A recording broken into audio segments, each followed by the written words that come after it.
He loses faith in himself after 2 consecutive cheating relationships. I was sitting at the kitchen table drinking my 3rd cup of coffee when the phone rang. "Danny, can I come over and talk to you, please?" asked Sandy's voice. Sandy and Carrie were 2 of my best friends. I knew her first. She was the roommate of Patty, my 2nd wife. Truth be told, if I hadn't been up to my ears in Patty's business, I would have made a move on Sandy, but it just didn't happen. Then Carrie showed up, and that was the end of it. I don't really like getting involved with other people's wives because it's happened to me more than once or twice. My first wife, Sherry, I caught in bed with Bobby, one of my friends at the time. Sherry and I were both 18 years old, too young to be honest. There was a hell of a fight, and I beat the crap out of Bobby, for which I got 3 days in jail and a $150 fine. 2 years later, I met Patty, a red-headed but promiscuous girl. Our relationship with Patty didn't last long. She radiated sex, and being still young, I decided I liked it. In fact, I liked it when she was promiscuous with me, but as it turned out, she was promiscuous with everyone. Patty was also well aware of her effect on men, and it didn't take me long to realize that there was no way she would leave her underwear on if a man was around. The unfortunate incident turned me away from women for a long time. 2 such incidents in a row destroys a man's faith in himself. "Sure, come over any time. How's it going?" I asked Sandy curiously. "Not on the phone, Danny. I'll see you tonight around 7? Her voice sounded timid, quieter than usual. "Sure." We hung up. I had no idea what this could be about. Sandy and I were kind of close. I think that's the right word. I had loaned her money several times and always got it back. She was often at my house with others. We were all something of a group. Forgetting this, I went to work. In the evening, I came home and had dinner. 2 hot dogs and potato salad, washed down with Coca-Cola. Men who live alone aren't particularly picky eaters, at least not me. I went to shower and shave, planning to head to some nightclub and see what I could find. It had been almost 4 months since Patty had waited until I left for work, then pulled a rented truck up to our door and hauled out everything she could get her hands on. We had been together for the last few months, and we were constantly fighting. I was trying to mend the relationship, but almost every word out of that woman's mouth was a lie. So coming home to an empty house was almost a relief. It had been the same 4 months since I had been divorced for sex, but I was finally starting to get over the pain of it all. Being still a young and reasonably virile man, I was increasingly in need of something other than my own sadness. Carrie and Sandy stopped by several times, doing their best to cheer me up. They even threw a big party at their house, insisting that I attend. Of course, there was one woman at the party, most likely specifically targeting me. A big, busty, red-headed woman named Marty, who turned out to be an aspiring actress and model. I realized this in about 60 seconds and did my best to stay away from her. It wasn't easy to do. She followed me around asking questions, flipping her hair and smiling. The top half of her huge breasts didn't help either. I didn't get anything out of it. Truth be told, I didn't like women at all at that point, and it probably showed in the fact that the redhead left pretty early. Her mass of flowing red hair and overtly sexy appearance reminded me of Patty, which made my already sour mood even worse. But now I was done with cheating Patty. It was time to get up and move again. That evening, I was pulling on my pants when someone knocked on the door. I remembered Sandy's call as soon as I opened the door. Another 5 minutes and I would have been gone. "Oh, hi, Sandy. Come on in. Where's Carrie?" I held the door open and she came in. She was dressed in a simple white blouse and jeans, looking very cute as always. Carrie didn't show up. In fact, that's part of what I need to talk to you about. Can we go into the living room? All I could think of was that maybe they were in some kind of trouble. For some reason, all the girls in my circle didn't think to open up to me when they had problems with men, and I don't know why. Maybe because I would listen to them. Sandy wasn't the type to talk so much about problems with men. Instead, we talked about things like hopes and dreams. She mentioned that she wanted kids and a family. We chatted about politics without even arguing, if you can believe it. I guess it would be more accurate to say we liked each other. I poured a couple shots, whiskey for me and vodka for her with orange juice, which I knew she liked. "So, what's going on, Sandy?" I asked, settling into one of my sack chairs. She sat down on the rug in the living room and took a sip of her drink. I noticed that she folded her legs easily, tucking her feet under her. Women seem to be able to do that effortlessly. "It's hard for me to say, but I want you to do me a huge favor." Sandy looked up at me, her expression different from the one I was used to. "Sure, anything," said I. Sandy was one of my best friends, and of course I would do anything I could for her. "It's Carrie.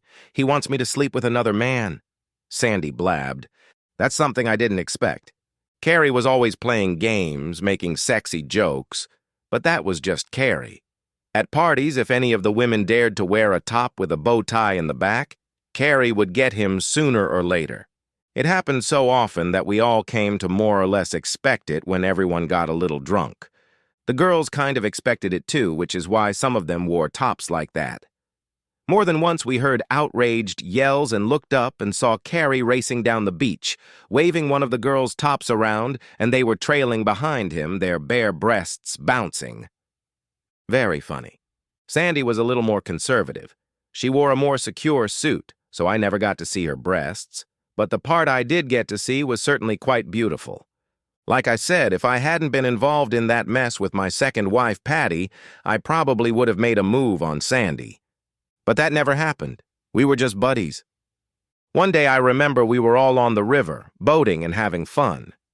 Carrie cornered Sylvia, who he was dating at the time, and took off her top and clasped her hands behind her back. It was very funny.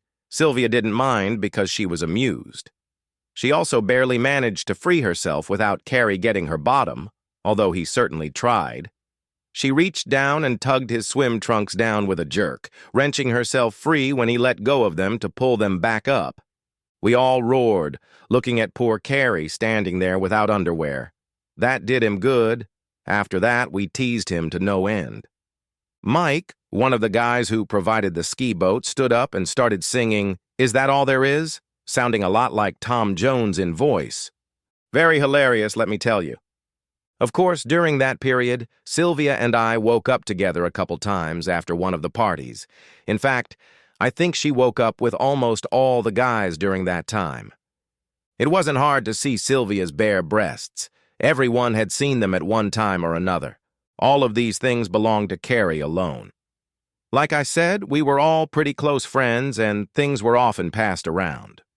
One time I was in my bedroom with Linda after they had gotten quite drunk. Linda was a chubby girl who came to some of the parties. I woke up to Sylvia climbing in with us. Later, I got up to go to the bathroom, and Sandy was asleep on one of my sack chairs, all alone. Carrie was curled up on the floor nearby, pulling a blanket over himself. That's when I first noticed that the two seemed to be bonding. That's when Patty showed up, she became Sandy's roommate, and we had one of those whirlwind romances. From my point of view, that was the end of the bedtimes. But it didn't seem to slow Patty down one bit. And now Carrie and Sandy are married? It happened right around the time Patty left for good, and I figured that meant things had changed. "He wants you to—" "Really?" I managed, completely clueless as to how to respond to that. "Yeah, we decided. He wants you?" Sandy blushed furiously and lowered his eyes. This was something I hadn't expected either. "Me? You've got to be kidding me? Why me?" I was still stunned by what Sandy was saying. "You're my friend and I trust you. I don't want it to be a stranger. I just, I can't." "Sandy, this is a bad idea. You're married." I protested. "I know, but—" "Danny, he's hitting on me about it. Don't you like me?" She had that look on her face that women get when they ask if their outfit makes them look fat. "Sandy, you're beautiful, any man. If it weren't for Carrie and the fact that you're married, I'd—" At this, I closed my mouth. "You're so sweet. That's why I like you so much." She smiled widely, reached out and rubbed my forearm. We sat there looking at each other for a few seconds. One of those moments when an elephant appears in the room. "You wouldn't do that, would you?" Sandy's voice sounded displeased. "I can't. You and Carrie are married, it wouldn't be right," said I. "I have an idea," she said. She tipped the shot glass back and swallowed half of it. "What kind of idea?" "Well, Carrie wants me to do it, and then come home and tell him everything." "Really?" That was the best I could do. Sandy only nodded. "I didn't know Carrie was such an asshole. If you can't deal with it, why not just move on?" I told her. I guess it was easy for me to say, since I'd already managed to make 2 bad choices in a row, and both of them ended not too peacefully. "Carrie treats me really well. He's fun to be with. He makes great money, and I'm very happy with him. Barring that, I think we're doing pretty well." She looked up at me, no longer blushing. I didn't say anything. Money and things matter to women. It's part of their worldview, I guess. "I thought we could. Maybe play around a little and then I could tell him we did it. I know I can trust you, that you'll support me." "Well, I guess," I replied, still unsure of myself. "So you'll need to see me. I don't think Carrie will ask, but he might. And if he finds out I cheated," added Sandy. "See you?" I didn't immediately understand that part. "Yeah, with no clothes on?" Sandy blushed, but at the same time a smirk appeared on her face. "Okay, I think I get it. You want to pretend we made love to make Carrie happy, right?" "Yes. I told him I'd do it, but only once, and he agreed." "That's it?" "Yes, but I need to fill a rubber." For proof, Sandy turned bright pink again. "Phil? You want me to give you proof?" "Danny, please." "Okay," I thought. A beautiful woman and even a friend offering to lift my spirits? Why not? "Okay. How are we going to do this?" I asked. "First, we're going to get naked, okay?" Sandy stood up and started unbuttoning her blouse. Her cheeks were still pink as she pulled it off her shoulders. There was no bra. Her medium-sized breasts were high and firm. At least that's what it looked like to me. Her upper body was even more beautiful than I'd realized, and suddenly being naked like that was the most erotic thing a woman had ever done to me. "God!" burst out of me like a gust of air. "Are they beautiful?" "Do you like them?" She reached down and lifted her breasts for me. My reaction was to reach for her. She lowered her arms as I cupped my hands around her breasts. "Beautiful. I really like them." "I'm glad. I know they're not as big as some girls." "You're perfect," I told her. Sandy glared. "Well, get undressed," she said. "Okay." I started to undress, and it felt weird. She was looking expectantly right at me.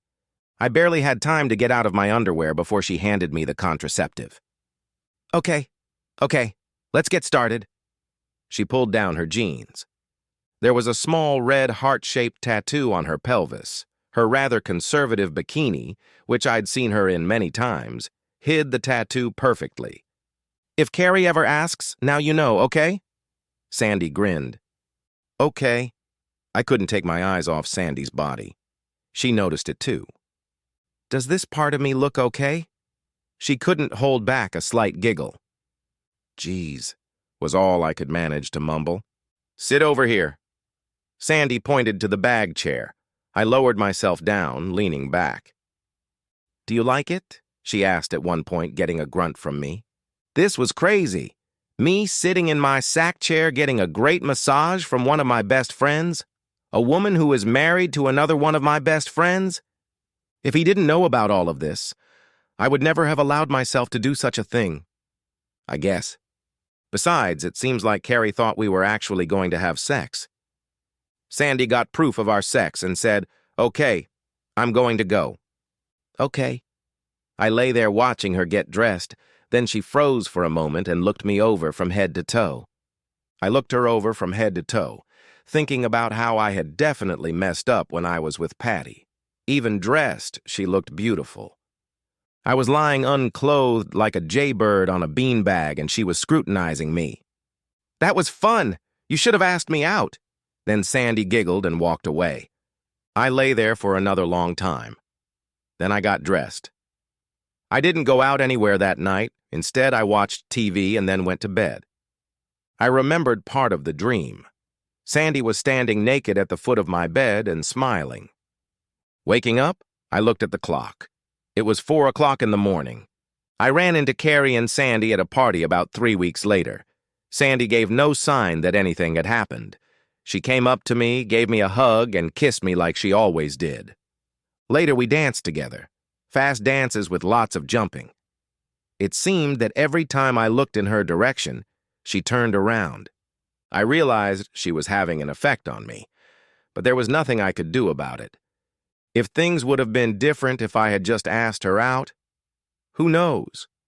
But I was in the middle of this madness with my ex-wife, Patty. There were a few other single women at the party, but none of them interested me. I glanced at Sandy every now and then, remembering how naked she looked, how she had almost timidly reached out to touch me, how she had made me feel. It felt like something was unfinished here. At some point, the apartment where the party was being held became stuffy, and I went outside. There were a few lounge chairs set up there, and the night was cool. Carrie came out and sat next to me. We just looked up at the stars, barely speaking. "So, how did you like Sandy?" he asked finally. I could tell from his voice that he was tipsy. "Great, she's a good friend. You're lucky." "You know what I mean. She's pretty good at sex, isn't she?" he asked. I didn't answer. What was I supposed to say? "You've had sex with her, haven't you?" Carrie pressed. I realized he wanted to know. "When did Sandy get that little heart-shaped tattoo?" I shifted the subject slightly. "A long time ago, I don't know exactly." That seemed to satisfy him.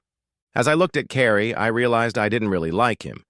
He had a woman like Sandy. What was wrong with him? I guess my tone was a little snotty, but he pretended to catch that. "That ex of yours, Patty? Was she ever like Sandy?" he asked. "No." And then it hit me. Why was Carrie asking about her? I looked at him, and he was blushing. I knew right away, him too. But then, so was Patty. "Did you get mixed up with Patty?" "When we were together?" I felt a flash of what I thought was long-dead anger. "She came over to my house one day and jumped me." I just stared at him. "Hey, I'm not exactly proud of that, buddy, but stuff happens. At least we're even now, right?" asked Carrie. He looked at me for a reaction, but I didn't react in any way. We sat there for a long time without talking.